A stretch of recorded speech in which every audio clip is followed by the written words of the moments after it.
Brought to you by Agilus Diagnostics.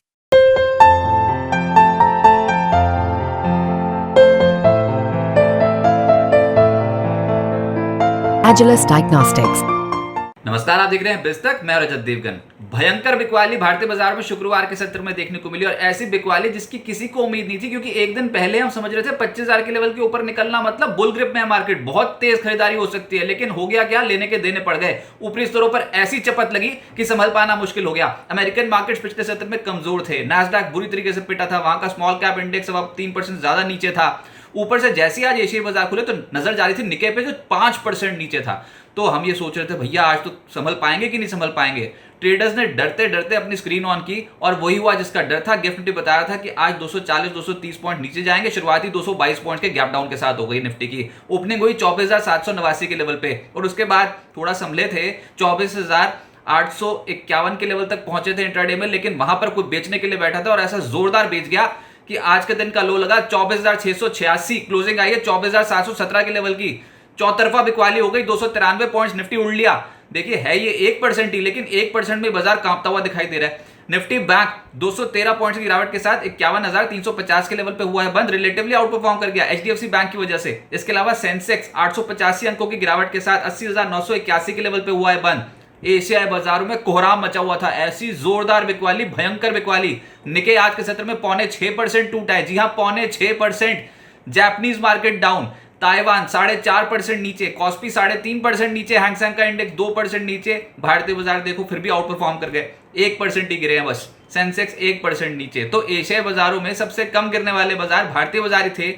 लेकिन आप उनके कंपोनेंट्स देखो आज जो पिटे हैं। रियल एस्टेट स्टॉक्स भारतीय बाजार में 3.5% index down. Nifty auto index लगभग 3% डाउन। इसके अलावा मेटल्स 0.25% इंडेक्स नीचे। आईटी स्टॉक्स डिफेंसिव प्ले हो सकता था, लेकिन क्योंकि अमेरिका में जो आंकड़े आ रहे हैं, आर्थिक आंकड़े, वही कमजोरी की तरफ इशारा दे रहे हैं, तो आईटी इंडेक्स यहां पर टूट गया। इंडियन मार्केट्स में आज 2.5% निफ्टी आईटी इंडेक्स नीचे है। सरकारी कंपनियों का इंडेक्स सीपीएससी यहां पर भी 2% के आसपास की गिरावट देखने को मिली और सरकारी बैंक्स तो निपट लिए। जो तेज हुआ वो था सरप्राइज एचडीएफसी बैंक, सबसे ज्यादा संभालने का काम किया इसने आज।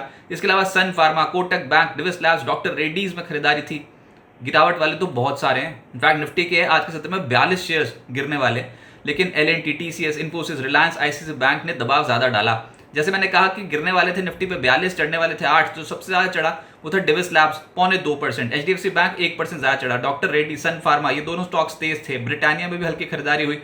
लेकिन निफ्टी लूजर्स में एक तो गिरने वालों की सूची ज्यादा और ऊपर से परसेंटेज के लिहाज से ज्यादा पेटे हैं। और ज्यादातर ऑटो स्टॉक्स की तो बैंड बज गई। यहां पर जुलाई ऑटो नंबर्स जो दिए हैं वो इतने कमजोर हैं कि जो बिकवाली आई है उसका क्वांटम बहुत ज्यादा हो गया आज के सत्र में। आयशर मोटर्स 5% से ज्यादा टूट गया। Tata Motors post numbers, results भी आए हुए हैं इसके, तो आउटलुक कुछ उतना कॉन्फिडेंस देने वाला नहीं था, तो ये 4% ज्यादा टूटा। मारुति सुजुकी अभी थोड़े दिनों पहले ही तो ऑल टाइम हाई लेवल्स लगा रहे थे ये स्टॉक्स, एकदम से अचानक से बिकवाली आई है, 4% नीचे हो गया ये स्टॉक। जेएसडब्ल्यू स्टील 4% नीचे और हिंडाल्को का स्टॉक भी लगभग 0.4% नीचे। एफएनओ गेनर्स में इन्फो एज का नंबर आया, स्टॉक दौड़ गया 4.5%। आईईएक्स 2.5% ऊपर। इंडिया सीमेंट 2.5% चढ़ा है। ग्रैन्यूल्स पेज इंडस्ट्रीज 2%, 2% ऊपर थे। लेकिन मुद्दा यही है ना कि आज भारी भरकम बिकवाली में मंदी की चपेट में बहुत आ गए आज स्टॉक्स, तो ट्रेडर्स कॉन्फिडेंस के साथ बेच रहे थे। और उसमें एफएनओ लूजर्स थे कमेंस 8% नीचे, एस्कॉर्ट्स 6% नीचे, बिरला सॉफ्ट 6% नीचे, आयशर मोटर ओएफएसएस 0.5% से 5% नीचे। मिड कैप गेनर्स में न्यूलैंड लैब नजर आएगा, ये तो खैर इस हफ्ते का ही आउट परफॉर्मर है और आज गिरते बाजार में 18% दौड़ गया। इसके अलावा जोमैटो तो गजब ही कर गया, रिकॉर्ड लेवल्स पे पहुंचा और 12% की तेजी आज दिखा दी। दिन के दौरान तो इससे भी ज्यादा तेज हो गया था ये स्टॉक। फंड हाउसेस का नजरिया बहुत बदल गया है, नतीजे बहुत बेहतर है जोमैटो के इस बार। जीएचसीएल 11.5% ऊपर। अदानी विल्मर सरप्राइज था, 10% दौड़ता गया, सर्किट ही लग गया। इसके अलावा पीसीबीएल 9% चढ़ा है, ये इस हफ्ते का आउट परफॉर्मर है। जेएनके बैंक इंट्राडे में तेज हुआ था, ऊपरी स्तरों पे थोड़ी मुनाफा वसूली आ गई, लेकिन फिर भी 7% चढ़कर बंद हुआ। पेटीएम 6% चढ़ा है। क्लीन साइंस लगभग 5.5% ऊपर रहा। टीडी पावर सिस्टम्स 5.5% चढ़ा और सुजलॉन में 5% का अपर सर्किट लग गया। मिड कैप लूजर्स में रेपको होम को पाएंगे आप 7% नीचे। किर्लोस्कर ब्रदर्स 6% नीचे। इमामी 5% टूटा। कैप्री ग्लोबल, ओएफएसएस, जीआर इंफ्रा, ये सब स्टॉक्स नीचे थे। टीटागढ़ का स्टॉक 4.5% नीचे हो गया। सोमानी सिरामिक्स और एजिस लॉजिस्टिक्स भी कमजोर रहे। सेक्टर तो पिटा रियल एस्टेट आज के सत्र में भयंकर बिकवाली दिखाई दी। ब्रिगेड 5% नीचे, फीनिक्स लिमिटेड 4.25% नीचे, गोदरेज प्रॉपर्टीज 4% टूट गया, डीएलएफ ओबरो रियल्टी 3.5% डाउन, शोभा प्रेस्टीज लोधा 3% से 3.5% उड़ लिए। ऑटो स्टॉक्स में जुलाई ऑटो बिक्री नंबर्स के बाद नेगेटिव इंपैक्ट आया, जिसमें आयशर मोटर सबसे ज्यादा पिटा है 5% से ज्यादा। इसके अलावा टाटा मोटर 4.25% नीचे, मारुति 4% नीचे, भारत फोर्ज, अपोलो टायर्स, एमएनएम चौतरफा बिकवाली। मेटल स्टॉक्स नहीं संभल पा रहे थे आज, NALCO 4% down, JSW steel Hindalco लगभग 4% टूटे, हिंद कॉपर 3% नीचे, टाटा स्टील लुढ़क गया 3%, एनएमडीसी स्टील अथॉरिटी जेएसपीएल 2.5% से 3.25% नीचे रहे। आईटी स्टॉक्स में भी छुपने की जगह नहीं थी। विप्रो आज नीचे था 4.25%, परसिस्टेंट 3.5%, एलटीआईएम, कोफोर्ज, एम्फेसिस सब नीचे थे करीब 3.5% से 3.5%। टीसीएस बाजार का दिग्गज 2.5% नीचे था। इसके अलावा इन्फोसिस 2% नीचे था। टेक महिंद्रा, एचसीएल टेक 2% से 2.5% नीचे। सरकारी कंपनियों में मुनाफा वसूली आई, जिसमें कोल इंडिया कल तक तो बहुत अच्छा लग रहा था, आज 3% नीचे रहा। ओएनजीसी कल तक बहुत बढ़िया लग रहा था, आज 3.25% नीचे रहा।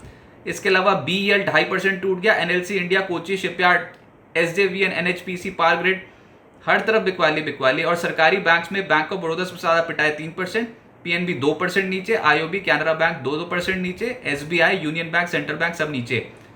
जो तेज हुए हल्की तेजी उसमें फार्मा नजर आ रहा था, जिसमें ग्रैन्यूल्स 2% चढ़ा है, डिविस लैब्स, डॉक्टर रेड्डीज यहां पर भी तेजी देखने को मिली। Sun Pharma, Zydus Life, Alkem, Torrent Pharma भी हरियाली के साथ हुए हैं बंद। आईपीओ मार्केट में सीगल इंडिया का आईपीओ 5 अगस्त तक खुला रहेगा। अब तक 1.26 टाइम्स बढ़ चुका है। 380 से 401 रुपए प्रति शेयर का प्राइस बैंड रखा गया है। 1256.66 करोड़ रुपए का इशू साइज है। फ्रेश इशू है इसमें से 684.25 करोड़ रुपए, बाकी का है ओएफएस। ओला इलेक्ट्रिक का आईपीओ आज से खुल गया है, 6 अगस्त तक खुला रहेगा। पहले दिन 0.38 टाइम सब्सक्राइब हो चुका है। प्राइस बैंड है 72 से 76 रुपए प्रति शेयर। इशू साइज है 6145.56 करोड़ रुपए। फ्रेश इशू है इसमें से 5500 करोड़ रुपए, बाकी का है ओएफएस। अब आगे क्या होगा? निफ्टी का शॉर्ट टर्म ट्रेंड नेगेटिव हो गया है। आज जिस तरीके से बिकवाली आई ना, गैप डाउन, और उसके बाद फिर गैप को भर ही नहीं पाए, तो ये समझ लीजिए जो तेजी की रफ्तार थी वो अब कहीं ना कहीं मामला फंस गया ऊपरी स्तरों पर। और ये जो 6 सत्रों में पहली बार ऐसा हुआ जब बियर्स का, मंदी करने वालों का कॉन्फिडेंस ज्यादा दिखाई दे रहा था। आज कोई उछाल भी आया ना इंटरडे में, तो उसमें फिर चपत मारी ऊपरी स्तरों पर, बहुत जबरदस्त बिकवाली दिखाई दे रही थी। और ये अचानक से बिकवाली आई जिसमें तेजी करने वाले बुरी तरीके से ट्रैप हुए हैं। कल के आंकड़े देखते ना एफआईएस के, ठीक ठाक थे। एफआईएस खरीदारी करके गए थे तो ऐसा लगा था कि नहीं, हमारा तो कुछ हो नहीं सकता, हमको तो वरदान मिला हुआ और हम तेज होंगे, लेकिन बिल्कुल वैसा हुआ नहीं। बाजार ऊपरी स्तरों पर दे गया गोली। और आज निफ्टी में कॉल राइटर्स बहुत जमकर बैठ गए हैं हायर स्ट्राइक पे।